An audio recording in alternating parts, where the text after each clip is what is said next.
तो फारूक भाई, we have won our first game November वाले मंथ की एस्पानियोल के साथ था। कैटलान डर्बी थी, इवन दो मेरे को पर्सनली डर्बी वाइब कुछ नहीं आई, but 3 points was what we were aiming for and we won. सबसे पहले लाइनअप के बारे में बात करते हैं। लाइनअप में हमने एक चेंज देखा, that was Hector fort started. उसके अलावा हमने प्रॉपर अपनी वही पुरानी लाइनअप देखी जो हमारे खेलते हैं। तो लाइनअप के बारे में बात करते हैं, and including in that lineup there was another change. Danny Olmo started. हमने पिछले मैचेस में देखा जब डैनी ऑल्मो 30 मिनट्स खेले, एक स्पार्क दिखी, वो जो डैनी ऑल्मो हमने प्री इंजरी देखा। बट इस मैच में ही स्टार्टेड, ही स्कोर्ड 2 गोल्स, 2 गोल उन्हें, अमेजिंग 2 गोल्स मारे। So let's talk about the lineup and Danny Olmo. जी देखें, पहली चीज़ तो ये कि फ्लिक की लाइनअप को प्रिडिक्ट करना काफ़ी ज़्यादा मुश्किल होता है, और मैं एक्सपेक्ट नहीं कर रहा था ऑनेस्टली कि आज कुंदे को नहीं खिलाया जाएगा, स्टार्ट नहीं कराया जाएगा, हेक्टर फोर्ट है। लेकिन ये एक अच्छा साइन है क्योंकि प्लेयर्स को रेस्ट मिलना चाहिए। हम एक हफ्ते के रेस्ट के बाद आ रहे थे, लेकिन कुंदे खेले ही जा रहे थे, तो एक अच्छी बात है कि एक यंगस्टर को मौका मिल रहा था।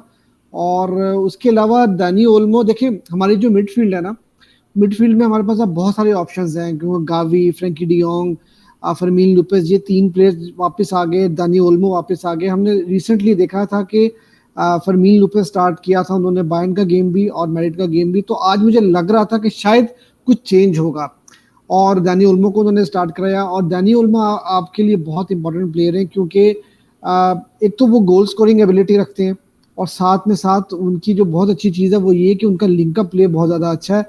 वो through passes between the lines जो है वो पासिस निकालते हैं, तो वही चीज़ जो है हमें आज भी देखने को मिली, और 2 अमेजिंग गोल उन्होंने स्कोर किए।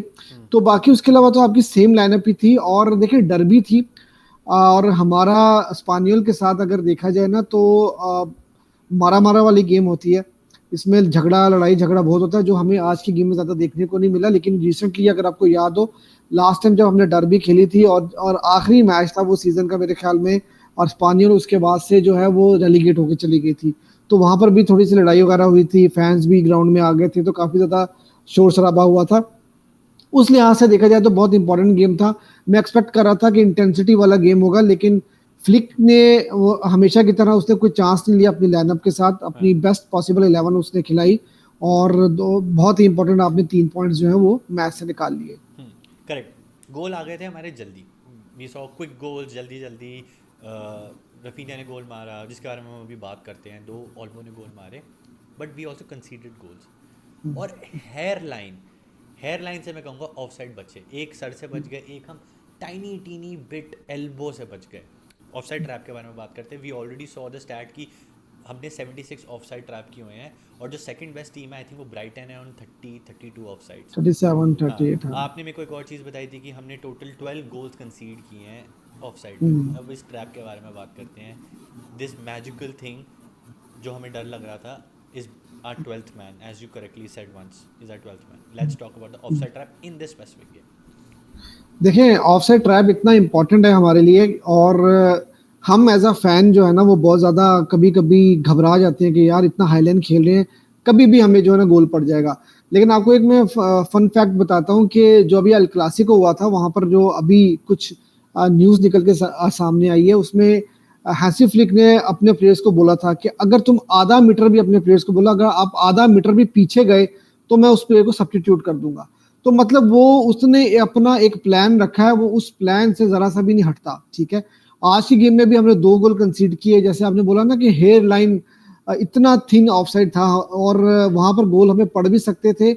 अगर वो गोल हो जाते तो हो सकता था गेम का कॉम्प्लेक्शन पूरा चेंज हो जाता। लेकिन फिलहाल जो है मेरे ख्याल में अभी तक जो ये सेमी ऑफसाइड टेक्नोलॉजी जो ला लीगा में यूज की जा रही है, मेरे ख्याल से फ्लिक ने इस टेक्नोलॉजी का सबसे ज़्यादा फ़ायदा उठाया है अभी तक। और अभी तक तो हमने जो है वो दूसरी टीम्स को जो है वो इस ट्रैप के अंदर डाले रखा है। बेशक बहुत ही थिन था इस गेम में भी, मार्जिन बहुत ही कम है, लेकिन ये कि जब तक चल रहा है तो तब तक जो है वो उसको चलाते जाओ, तो सब अच्छा चल रहा है। लेकिन ये था कि हमें 1-2 गोल जो पड़े वो बहुत ही थिन मार्जिन से पड़े हैं, तो जिससे जो है ना हम एज अ फैन तो जरूर घबरा रहे हैं। लेकिन जैसे मैंने आपको एग्जांपल दी ना अल क्लासिको वाली, तो मुझे ख्याल से Hansi flick through out the season जो है ना इसी के साथ चलेंगे, और वो बिल्कुल भी जो है ना अपने प्लान से हटने वाले नहीं है। Correct correct, seems like that नहीं हटने वाले। अगर बायर्न और एल क्लासिको में ऐसा नहीं हुआ तो I don't think so future में भी ऐसा होने वाला है। We all know Danny Olmo star of the show, 2 amazing goals, second one was beautiful, power से शॉट मारते हैं गोल निकलता है। But there were other players who also played well थे, फॉर एग्जांपल मार्कस साडो। पूरे जब से हमने बात करना शुरू करी उनके बारे में, I have called him the revelation of the season, you have called him the find of the season. Definitely he is the find and the revelation of the season. आज उन्होंने बहुत अच्छी अगेन मिडफील्ड से ball डाली, Raphinha, goal for Raphinha and Yamal. Yamal की again outer से assist दी उन्होंने, अगेन दैट असिस्ट उनका ट्रेडमार्क बन चुका है। तो let's talk about Casado and रफीनियास, not Raphinha, यमाल्स performance. कसाडो तो बहुत ही इंपॉर्टेंट प्लेयर है मेरे ख्याल से। कसाडो आपके इस पूरे सीजन में आपके सबसे इंपॉर्टेंट प्लेयर है इस टाइम के ऊपर। देखो हर प्लेयर ही इंपॉर्टेंट होता है, लेकिन वो बता जिस पोजीशन के ऊपर खेल रहा है और जिस तरह से हमने पिछले सीजन में बहुत ज़्यादा स्ट्रगल किया था पिवट पोजीशन के ऊपर, वहाँ पर जिस तरह से इस बंदे ने परफॉर्मेंस दी है, इंटरसेप्शन करना हो, गेम को रीड करना हो, लाइन ब्रेकिंग पासेस निकालने हो, मतलब 3 असिस्ट तो मुझे अभी याद है। बायर्न के अगेंस्ट रफीनिया को लॉन्ग बॉल खिलाया था, उसके बाद अल क्लासिको के अंदर जो पहला गोल लेवेंडोस्की को लाइन ब्रेकिंग पास दिया था वो आया, और आज भी एक लाइन ब्रेकिंग पास दिया था जहां पे रफीनिया ने उसको फिनिश किया। तो 3 बड़ी गेम्स के अंदर उनकी फिनिश, और कितना डीप वो खेल रहे होते हैं ये आप देखेंगे। उन तीनों पासेस जो अगर आप देखें तो वो हाफ लाइन के पास से उन्होंने वो बॉल्स निकाली थी। तो पिन पॉइंट एक्यूरेसी है उनके पास, उनको ये पता है कि बॉल जो भी बॉल की पेस कितनी होनी चाहिए, किस हिसाब से बॉल को जाना चाहिए। तो उनकी हर चीज बहुत अच्छे तरीके के साथ चल रही है, इंटरसेप्शन बहुत अच्छा कर रहे हैं, टैकलिंग बहुत अच्छी कर रही है, गेम को रीड बहुत अच्छी कर रहे हैं। तो मेरे ख्याल में वो फाइंड ऑफ द सीजन है आपकी। और जो इस टाइप का प्लेयर होता है ना, मतलब पोस्किस थे पहले, अब आप मतलब आपके लिए कसाडो हैं, ये प्लेयर्स ऐसे होते हैं जो ज्यादा लाइमलाइट में आते नहीं है, लेकिन ये चुपचाप से आते हैं, अपना काम करते हैं और चले जाते हैं, क्योंकि ये लोग गोल स्कोर नहीं करते, असिस्ट उस तरह से नहीं कर रहे होते। खैर कसाडो के तो 3 असिस्ट मैंने अभी आपको गिना दिए, लेकिन मेरे ख्याल में इस वक्त आपकी मिडफील्ड की जान है वो कसाडो है। Like these guys, they do the dirty laundry, they do the dirty job. बिल्कुल Easy जो हमें आंखों में easy लग रहा होता है, but these guys are running the show. जैसे एक बार बिल्कुल विंसेंटे डेल वॉस्के ने बोला था, if you see the game, you don't see Busquets, but if you see Busquets, you see the game. तो actually कसाडो भी अभी वही कर रहा है। और जो भी नोटिस शायद से काफ़ी लोगों को नहीं हो रहा होगा, but if you start seeing कसाडो and Pedri, I would say, क्योंकि दोनों डबल पिवट खेल रहे हैं, you would see a lot of game. ठीक है, तो अब हम सेकेंड हाफ के बारे में बात करते हैं। We are talking about Casado and Olmo. 55th minute, Hansi Flick surprises us, दोनों को हटा देते हैं Hansi Flick. Out goes Olmo, out goes Casado, and in comes Frenkie de Jong and Fermin. Fermin is still more attacking minded, Danny Olmo, sorry, Frenkie de Jong is also attack minded, but होता क्या है, game slow हो जाती है और हम एक गोल भी खा लेते हैं और थोड़ी इंटेंसिटी डाउन हो जाती है। तो इस बारे में हम थोड़ी बात करते हैं। सब्स्टिट्यूशन जल्दी हो गई, बाद में होनी चाहिए थी, फ्रैंकी डियोंग की वजह से गेम स्लो हुई, या फिर फ्लिक ने भेजा ही फ्रैंकी डियोंग को इसलिए था कि जा गेम स्लो कर, इंटेंसिटी उनकी कम कर, क्योंकि at that time Espanyol was hitting us hard. देखिए अभी रिसेंटली भी हमने देखा था कि बार्सिलोना जब पहले हाफ में, मुझे याद है सविया के गेम से मैंने इस चीज़ को नोटिस करना शुरू किया है कि जब हम पहले हाफ में 3-4 गोल स्कोर कर देते हैं तो सेकंड हाफ में हम थोड़ी सी गेम की इंटेंसिटी को लो कर देते हैं। देखिए उसकी वजह ये है कि जो जहाँ तक मेरी अंडरस्टैंडिंग है ना, एक तो आपका स्क्वाड थोड़ा थिन है, ठीक है ना, आप ज़्यादा प्लेयर्स को रश नहीं करवाते, इंटेंसिटी के साथ फुटबॉल इसलिए भी नहीं खिलाते क्योंकि जब आप इंटेंसिटी के साथ खेलोगे तो इंजरी के भी चांसेस ज़्यादा होते हैं। 3-0 अगर आप फर्स्ट हाफ में चले जाते हो, 3 गोल की लीड बहुत बड़ी लीड होती है, तो इतना आसान नहीं होता उसमें ओपोनेंट को वापस आना।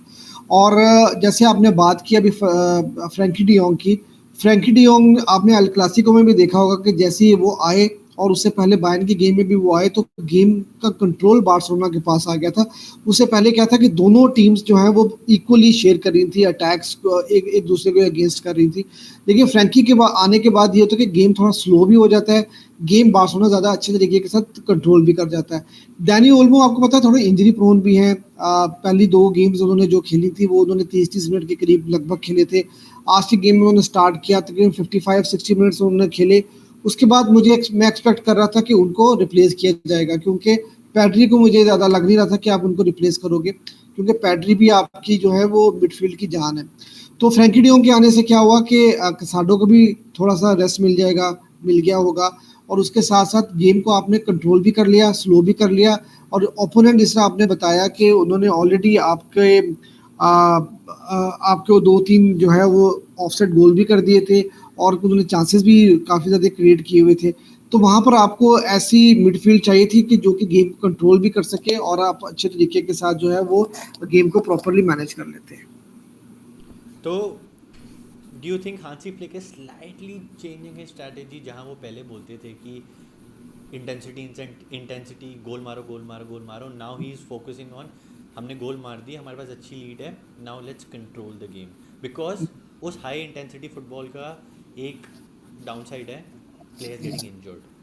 बिल्कुल, बिल्कुल, ये भी एक रीज़न है। देखिए, अगर आप बायर्न में उनको देखें ना, तो बायर्न में तो वो रुकते ही नहीं थे।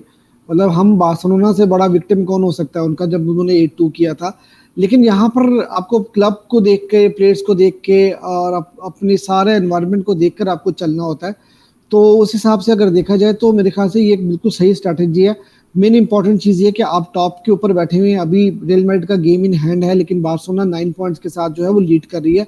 तो आपके अगर 3 पॉइंट निकल आते हैं और 2-3 गोल की लीड के साथ मैच जीत जाते हो, तो मेरा नहीं ख्याल कि आपको ज़्यादा रिस्क लेना चाहिए। तो I think I am fine with it. So this strategy what ever purposely कर रहे हैं नहीं कर रहे, but what ever it is good for us, because at the end 3 points, 3 goals, 4 goals, 5 goals does not matter. That is again what we said on the stream, हम greedy हो रहे हैं थोड़ा, तो वो स्पॉइल। चीज़ है, spoil greedy हो रहे हैं तो। बट लेट्स टॉक अबाउट, ये गेम हो गई, नवंबर का कैलेंडर हम सब ने देखा हुआ है। Next game is champions league, red star Belgrade. Should be an easy game, but मैं अगेन हमेशा बोलूँगा हिकअप्स ऐसी गेम में आते हैं। Should be a comfortable win, but lineup के बारे में बात करते हैं, because Hansi Flick will always surprise us with something, आज भी किया। रेड स्टार बेलग्रेड के वाले मैचेस में आपको लगता है कुछ चेंजेस होंगे, सिमिलर लाइनअप होगा, और गेम कैसे होने वाली है? देखिए, 1-2 चेंजेस तो शायद हो भी सकते हैं, लेकिन ज़्यादा चेंजेस मैं एक्सपेक्ट नहीं कर रहा हूँ। आज अगर आपने देखा कि कसाडो को जल्दी निकाल लिया, ओल्मो को जल्दी निकाल लिया, उसकी रीज़न ये भी हो सकती है क्योंकि 2 दिन के बाद आपको चैंपियंस लीग का गेम भी खेलना है। और चैंपियंस लीग भी जो है वो इतना, मतलब वहाँ पर भी आपको पता है कि कोई भी टीम के अगेंस्ट आप खेल रहे हो तो कुछ भी हो सकता है वहाँ पर ना।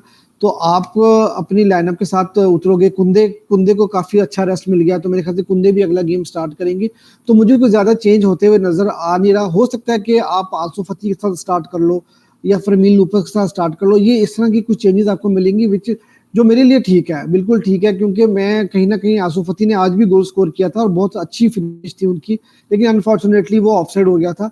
तो मेरे ख्याल से अगर एक आधी चेंज इस तरह आपके फ्रंट थ्री में आपको मिल जाती है, रफीनिया को अगर आप रेस्ट करा देते हो, या लामीन जमाल को रेस्ट करा देते हो, और उसके साथ साथ मिडफील्ड में आप अगर ओल्मो के साथ नहीं जा रहे हो, आप फरमीन को स्टार्ट करा रहे हो, या पैड्री को बिठा के किसी और को, गावी को आप स्टार्ट करा देते हो, तो इट्स ओके। मतलब ये सारे के सारे प्लेयर्स ऐसे हैं जो कि हाई कैलिबर के प्लेयर्स हैं, और अगर आप किसी प्लेयर को बिठा के इनको खिला भी रहे हो तो कुछ ज़्यादा फर्क पड़ेगा नहीं। बार्सिलोना जो है वो अच्छे से इनके साथ जो है वो परफॉर्मेंस निकाल सकती है। Perfect, agreed. Thank you Farooq भाई फॉर कमिंग। गेम हम जीत गए, कैटलान डर्बी कंफर्टेबल रहा, एंड होपफुली नेक्स्ट मैच भी जीतेंगे। इंशाल्लाह।